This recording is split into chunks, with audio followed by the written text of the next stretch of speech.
Nacionalne kvalifikacije za OptiFuel Challenge 2014. takmičenje u ekonomičnoj vožnji u organizaciji kompanije Renault Trucks počela su u martu. Najbolji evropski vozači takmičit će se u vozilu Renault Trucks T modelu koji je simbol nove serije. Na lokalnim kvalifikacijama koje će se odvijati u 19 zemalja učesnica biraju se 34 najbolja takmičara za novembarsko finale.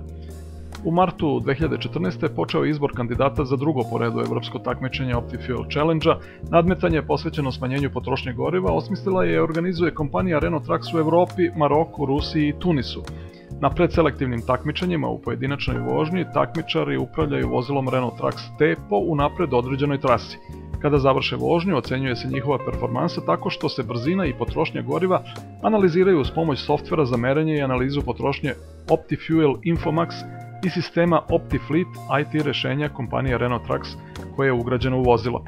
Transportne kompanije same biraju vozače za učešće u nacionalnim predselektivnim takmičenjima za OptiFuel Challenge, a tokom ovih događaja biće izabrana 34 učesnika koji će se takmičiti jedni protiv drugih na evropskom finalu u novembru 2014.